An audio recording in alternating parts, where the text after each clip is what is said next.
అంటే ప్రేక్షకులు కొంతమంది అడుగుతారు కదా, అందుకోసం అడుగుతారు. వాళ్ళు ఎందుకు అడిగారు, పిల్లితలు కొట్టించుకుని రారాదని కూడా అడుగుతారు వాళ్ళు. వాళ్ళ సొమ్మేం పోయింది, పిల్లకేసుకుని రారాదా జయన్న అంటారు కొంతమంది టైం పాస్కి. సరే, అంటే మీరు జూబ్లీహిల్స్ మీద సీరియస్గా వర్క్ చేస్తున్నారా? నిజమన్నా, అబద్ధం ఎందుకు చెప్తావా? రాత్రులు అంతా పడుకోకుండా మొత్తం స్క్రిప్ట్ రాసుకుంటారు, ప్రశాంతంగా నిద్రపోతున్నాం అన్న రాత్రిపూట. అంటే ఏంది, ఏదేమైనా గెలవాలనే పట్టుదల ఉందా, లేదంటే ఏదో పోయినాము వచ్చినాము ఆ బాపత ఎట్లా? యుద్ధంలోనికి వెళ్ళే ప్రతి ఒక్కరికి గెలవాలని ఉంటది, కానీ అక్కడ ఉండే పరిస్థితులు అనుకూలించాలి కదా. మరి గెలవను మాకొక డిజైర్ ఉందన్న. ఇంటర్వ్యూ స్టార్టింగ్ లో మాకొక డిజైర్ ఉంది. ఏంటంటే జూబ్లీ హిల్స్ వేదికగా ప్రపంచానికి మేము క్రైస్తవ్యం మీద జరుగుతున్న దాడుల గురించి చెప్పాలి అని అనుకుంటున్నాం, చెబుతూ ఉంటున్నాం. ఒకవేళ వీడు మాట్లాడిన దాంట్లో తప్పే ఉంది అని కాలం కలిసి వచ్చి ఎంతున్నా అన్నా ఇంత అదృష్టం కూడా ఉండాలి రాజకీయంలో. ఈ దరిద్రం అంతా ఎందుకు, వీళ్ళందరూ కూడా ఒకడు కబ్జాలు చేసినోడు, ఒకడేమో ఒక హత్యలు చేసినోడు, ఒకడేమో మానభంగాలు చేసినోడు, వీళ్ళందరూ ఎందుకు ఈ పిల్లగాడు ఎవరో వచ్చిండు కొత్తగా చూద్దామని అనుకున్నారు అనుకో. ఒకటి మీ మీద ఆరోపణ ఉంది, నేను ఎట్లయినా జూబ్లీహిల్స్ ఎమ్మెల్యేకి నిలబడుతున్నా, ఎట్లయినా గెలుస్తాం మేము అని చెప్పి స్థానిక కార్పొరేటర్లకు ఫోన్ చేసి ఇద్దరు బెదిరిస్తున్నట్టుగా, నిజమా? నవ్వకండి, వీడియో రికార్డు మీరు బాలకృష్ణ అంటాడుగా, నవ్వకండి, సీరియస్ మ్యాటర్ అంటే ఇది కూడా కాదండి. వీడియో రికార్డు మీరు నిరభ్యంతరంగా వీడియో కాదు అప్లోడ్ చేయండి, లేకపోతే ఆడియో కాల్ రికార్డు. ఈ మధ్య A1 టెక్నాలజీ వచ్చిన తర్వాత ఏనండి, A1 టెక్నాలజీ వచ్చిన తర్వాత భర్తకి తెలియకుండా కొత్త భర్త వస్తున్నాడు భార్య పక్కకి. కార్పొరేటర్లు అదేంది, మేము సీఎం కదా బెదిరించింది, మనం కార్పొరేటర్లు అంటున్నది. నేను అటు కేసీఆర్ ని ఇటు సీఎం కదా బెదిరించింది. మేము స్థానికంగా వాళ్ళే ఉంటారు. ఒక నిమిషం వినండి, ఫోన్ చేసి మీరు మాకు అల్టిమేట్ గా సపోర్ట్ చేయాలి. అవునే, ఇది ఎట్లా బయటపడ్డది? మేము చెప్పినాం కదా వాళ్ళకి, బయట ఎవరికి చెప్పొద్దని. నీ దాకా వచ్చిందంటే గొప్ప విషయం, ఇది ఆలోచించాల్సిందే. ఈసారి చెప్తాం, బయట చెప్పొద్దు. ఈసారి జాగ్రత్త పడతాం, బయట చెప్పొద్దని. బెదిరిస్తున్నారా అట్లా? అవును, నేను చెప్పాను కదా, కొంచెం జాగ్రత్తగా బెదిరించు ఈసారి. అంటే ఏం పైసల కోసమా, ఓట్ల కోసమా, ఎందుకు బెదిరిస్తున్నారు మరి? ఎందుకన్నా పైసల కోసమా? నిన్న కేసీఆర్ గారు ఈ మాట అన్నప్పుడు పెద్ద గొడవ జరిగింది. ఏమన్నారంటే, కేసీఆర్ గారే అనుకుంటా, ఆ మాట అనకూడదు, ఎప్పుడు ఒక కులాన్ని హేళన చేయకూడదు. పల్లెని అని ఒక కులం పేరు చెప్పి పిల్లిధర గొరిగిందంట అంటే అప్పుడు పెద్ద ఎత్తున గొడవ అయింది. నిన్న రేవంత్ రెడ్డి గారు కూడా అదే మాట అండు, మా వాళ్ళు విన్నట్లేదు. అది ఇప్పుడు మన ఇంటర్వ్యూ అట్లనే పోతుంది. ఇంత జరం తగిలి నేను కూర్చున్నా, ఇంకొక 2-3 ఇంటర్వ్యూలు ఉండి అభినయ్ గారు ఎక్కున్నారు, పనులన్నీ వదిలిపెట్టుకుని మీరు కూర్చుంటున్నారు. 10 మందికి ఉపయోగపడేది ఏదో అడగండి, సమాధానం చెప్పి.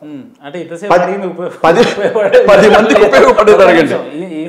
మనం బాటా కానీ టీ షాప్ లో మస్తు మాట్లాడుకోవచ్చు.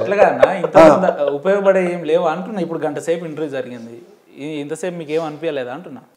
నంబర్ 1 యాంకర్ మిమ్మల్ని ఎట్లా అంటానే నేను ఆ మాట. మీరు నా అభిమాన యాంకర్ మిమ్మల్ని ఎట్లంట. ఇప్పుడు ఉపేందర్ ఏం మాట్లాడినా సెన్సేషన్ అనేది ఒకటి మర్చిపోతురేమో మీరు అది మర్చిపోతే ఎట్లా మరి? మళ్ళీసారి జైలుకి పంపరాదే.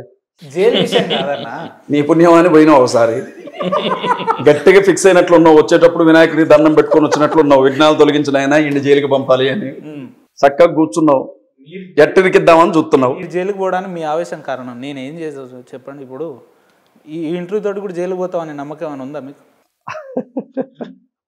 ఒకసారి మునిగినోడికి ఏం చలు ఉంటాయి. మరి ఎందుకు మీరే నిలబడవచ్చు? హైకోర్టు ఒక తీర్పు ఇచ్చింది కదా, మీకు కూడా తెలియాలి.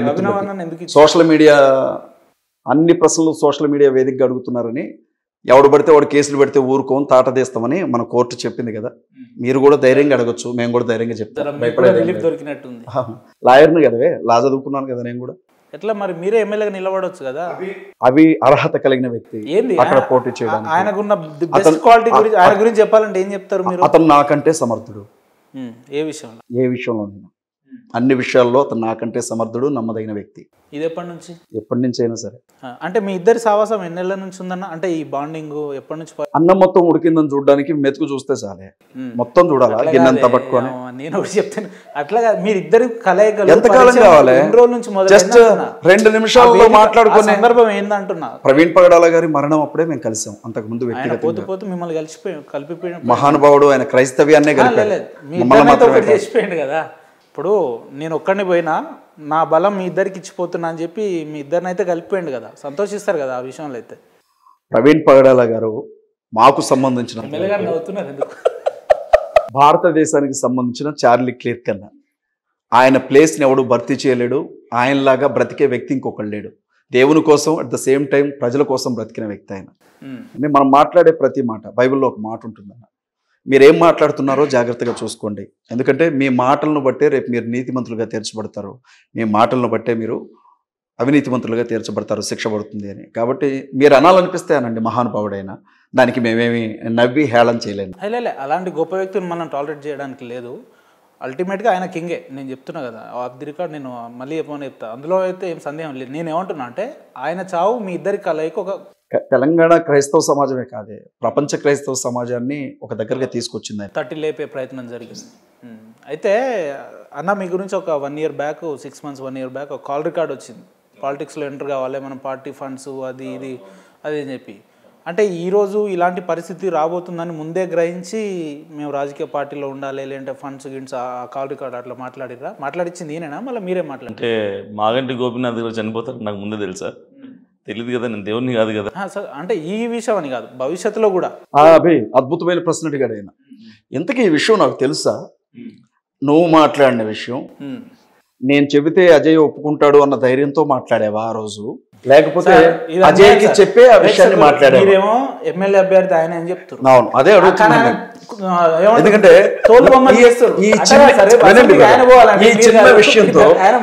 చిన్న విషయంతో ఆయన ఆతృత వేరు, ఆయన ఉద్దేశం వేరు.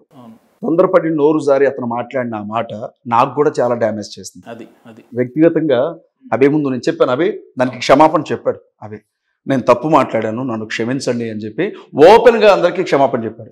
నేను మీ దగ్గర మాట్లాడిన దానికి హిందువులందరికీ నేను క్షమాపణ చెప్పాను, నన్ను క్షమించండి, మీ ఆచారాలను కానీ, వ్యవహారాలను కానీ, పద్ధతులను కానీ, సాంప్రదాయాలను కానీ, దేవీ దేవతలను కానీ, మీ మనసుకు సంబంధించిన విశ్వాసాలను నేను కించపరుచుంటే నన్ను క్షమించండి అన్నాను. అది గతమే. ఇప్పుడు దాన్ని బయటకు తీసి మీరు చేసేదే ఉంది. లేదు, పాస్టర్లు అంటే పాలిటిక్స్లోకి వస్తేనే అన్ని సమస్యలకు ఒక మార్గం దొరుకుతుందని మీరు ఎందుకు బలంగా నమ్ముతున్నారు అంటున్నా? రాజకీయం మొదలైందే దేవుని దగ్గర కదా. ఆయన రాజు కదా, భూపతులకు అధిపతి కదా, ఆయనే రాజు కదా, భూమి మీద అధికారులను ఏర్పాటు చేస్తుంది ఆయన కదా. మరి ప్రపంచంలో ఉండే క్రైస్తవ దేశాల్లో అందరూ ఎవరు? మరి సెనేటర్లు ఎవరు, అధ్యక్షులు ఎవరు, ప్రధానమంత్రులు ఎవరు? క్రిస్టియన్స్ కాదా? అభినయ్ అన్న ఎమ్మెల్యే నిలబడాలంటే ఫిక్స్ అయిపోయినావు. చాలా మంది ఇందాక కామెంట్లు పెడుతురు కింద, ఇది లైవ్ కదా, లైవ్ ఇది అభినయ్ గారికి. అవును, అభినయ్ గారికి ఎమ్మెల్యే స్పెల్లింగ్ ఏందో చెప్పవను, ఫుల్ ఫామ్ ఏందో చెప్పవను అంటారు కొంచెం వాళ్ళ కోసం. ఎమ్మెల్యే అజయ్ గారు, అజయ్ అన్న జర దండం పెడితే ఆగవే కాదు. ఐటమ్ నెంబర్ 6 ఉన్నాడు కదా, అన్న ఉన్నాడు. అసెంబ్లీకి పోయినాక స్పీకర్ అట్లనే పిలుస్తాడు, మీకు అర్థం అయితే లేదు అన్న చెప్పేది. అడిగే వాళ్ళకి బీకామ్ లో ఫిజిక్స్ ఉందని చెప్పిన వాళ్ళు కూడా ఎమ్మెల్యేలు అయ్యారన్నా, మీరంత బాధపడకండి. ఇంటర్మీడియట్ లో సిఈసి చదివేటప్పుడు ఫిజిక్స్ ఉందని చెప్పిన వాళ్ళు కూడా ఉన్నారా లేరా? మన రాష్ట్రంలో ఎన్ని నియోజకవర్గాలు చెప్పండి?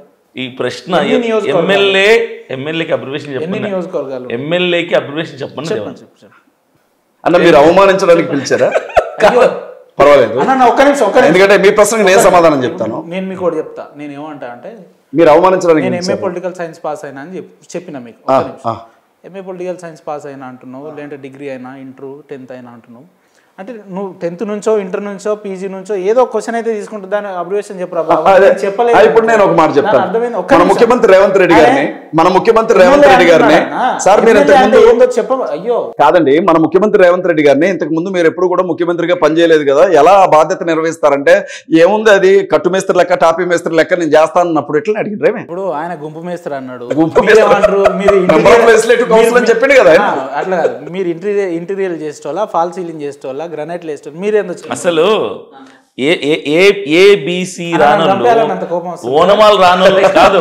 నేను చెప్పండి అంటే నాకు తెలియదు ఇది క్విజ్ కాంపిటీషన్ లాగా మారిద్దని గెస్ట్ చేయాలి, లేకపోతే ప్రిపేర్ అయ్యి వచ్చేవాడు. ఏ నుంచి జెడ్ వరకు అక్షరాలు కరెక్ట్గా తెలియని వాళ్ళు కూడా ఎమ్మెల్యేలు, ఎంపీలు, మినిస్టర్లు అయిపోయి ఉన్నారు. ప్రజలు ఆ వంటలను గెలిపిస్తుంటే ఎమ్మెల్యేకి అబ్రివేషన్ చెప్పమని చెప్పి మేము చదువుకున్న వాళ్ళు, మేము జ్ఞానవంతులం. తెలంగాణ రాష్ట్రంలోనా ఎన్ని అసెంబ్లీ సెగ్మెంట్లు ఉన్నాయంట? అదిగో ఉపేంద్ర అన్న, నేను నిన్న ఒక ప్రశ్న అడగాలనుకుంటున్నా. ఈ ప్రశ్నకి మీరు సమాధానం చెప్పగానే నేను ఆన్సర్ చెప్తా. నేను మిమ్మల్ని ప్రశ్న అడగాలను, అదేంటంటే వినండి దయచేసి. అరే నాన్న, నా ప్రశ్న నువ్వు అడిగినావు కదా, ఎన్ని అసెంబ్లీ స్థానం నీది, స్థానం ఇక్కడ కూర్చున్నది నువ్వు కదా. ఆయన ఎమ్మెల్యేకి పోటీ చేస్తుంటే ఎమ్మెల్యే అబ్రివేషన్ అడిగావు, పిఎం కి పోటీ చేస్తుంటే పిఎం అబ్రివేషన్ అడుగుతావా? సార్ నేను చెప్పేది నేను అడిగేదానికి సమాధానం చెప్పు. యాంకర్ అంటే ఎవరు, జర్నలిస్ట్ అంటే ఎవరు? ఒక్క నిమిషం. యాంకర్ అంటే ఎవరు, జర్నలిస్ట్ అంటే ఎవరు? మీరు జర్నలిస్టా, యాంకరా? నేను యాంకర్ని, నేను జర్నలిస్ట్ కాదు. ఒక్క నిమిషం మీరు అక్కడ ఉండండి అన్న. ఎన్ని స్థానాలు ఉన్నాయి అది చెప్పండి. నేను ఇప్పుడు ఈ క్షణాన్ని అయితే నేను యాంకర్ స్థానమే పోషిస్తున్నా. నేను బయటికి పోయి ఇప్పుడు అతనికి ఎన్ని స్థానాలు ఉన్నాయో తెలియదు అనుకున్నా, పోటీ చేయడానికి అర్హుడు కదా. అన్న పోటీ చేయడానికి అర్హత లేదా? అసెంబ్లీ స్థానాలు ఎన్ని? ఒక ఎమ్మెల్యేగా మీరు అంటే రేపు పొద్దున పోయినప్పుడు ఒక నిమిషం ఆడ గైడ్ లైన్స్ ఒక బుక్ ఇస్తారు. ఎమ్మెల్యే గెలిచినప్పుడు కూడా ఇది మీరు తెలుసుకోవాలి. గెలిపిద్దామని అనడం కాదు, గెలిచిన తర్వాత ఏం జరుగుతుందో కూడా మీరు తెలుసుకోవాలి. అసెంబ్లీకి పోయిన తర్వాత గైడ్ లైన్స్ ఉంటుంది, రూల్స్ అండ్ రెగ్యులేషన్స్ ఉంటుంది, ఒక పర్టికులర్ దానికి ఒక కథ ఉంటుంది. కాబట్టి ఎన్ని అసెంబ్లీ స్థానాలన్నా అవినైనా తెలంగాణలో ఎన్ని అసెంబ్లీ స్థానాలనే కరెక్ట్ నాకు తెలియదు, ఐడియా లేదు. ఎమ్మెల్యే అంటే కూడా ఐడియా లేదు, ఎంపీ అంటే కూడా ఐడియా లేదు. ఇప్పుడు మీరు సమాధానం చెప్పండి. చెప్తున్నా మీరు సమాధానం చెప్పండి. మీరు అడిగినట్లుగానే ఉండదు. నెక్స్ట్ ఎట్లుంటుందో తెలుసా? నెక్స్ట్ దానికి సంబంధించిన పూర్వపరాలను ఎవడో చూడు. ఎమ్మెల్యే అబ్రివేషన్ తెలియనోడు ఎమ్మెల్యే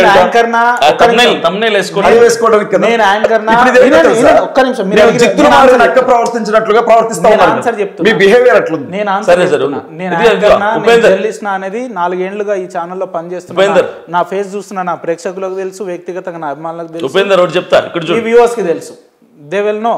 నేను ఈ రోజు వచ్చి యాంకర్ నేను ఫస్ట్ ఇంటర్వ్యూ కాదు కదా. మీరు మీలాంటి 1000 మంది ఇక్కడ కూర్చొని పోయారు, 100 మంది ఇక్కడ కూర్చొని పోయారు. కాబట్టి వాళ్ళందరికీ తెలుసు నేను యాంకర్నా, నేను జర్నలిస్ట్నా, నేను అటు ఇటు గాను ఉన్నా, నేను మొగోన్నా అనేది వాళ్ళకి తెలుసు. కానీ ప్లీజ్ సార్ ఎమ్మెల్యే గారు వారి హక్కుని కాలు రాస్తున్నారు. మీరు ప్రత్యేకంగా నేను ఎట్లయినా ఎమ్మెల్యేని గెలిపించినా కదా అని చెప్పి వాళ్ళ మీద ఎక్కి తొక్కేయడం అది కరెక్ట్ కాదు. ఒకటే చెప్పాడు కదా ఫస్ట్ లోనే.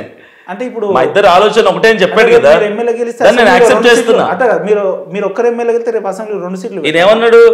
శరీరాలు వేరు కానీ ఆలోచన ఒకటే అని చెప్పాడు కదా. ఆలోచన ఒకటే, మా ఇద్దరు ఆలోచన ఒకటే. తెలంగాణలో ఎమ్మెల్యేల సంఖ్య చెప్తా, ఎమ్మెల్యేకి అబ్రివేషన్ కూడా చెప్తా. నేను అడిగేదానికి సమాధానం.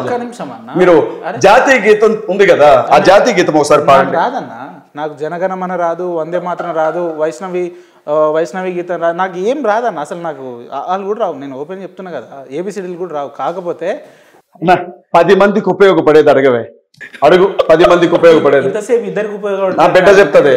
అట్లా కదా, ఇంతసేపు అడిగింది ఏంటంతా టాపిక్ ని మీరు డైవర్ట్ చేయండి. చాలా మందిలో ఈ క్వశ్చన్ ఉంటుంది అన్న. ఒక్క నిమిషం వినండి, వ్యక్తిగతంగా అడుగుతలేదు దయచేసి. You are my brother from another mother. అంతకంటే ఎక్కువ మీరు నాకు. You are my brother from another mother. ఇది జర మీరు మొదటి చెప్పిన. అంతకంటే ఎక్కువ మీరు నాకు. ఇప్పుడు మీ ఇద్దరిని కూర్చోబెడితే బయట సమాజం రేపు కామెంట్లు ఏం పెడుతుంది తెలుసా?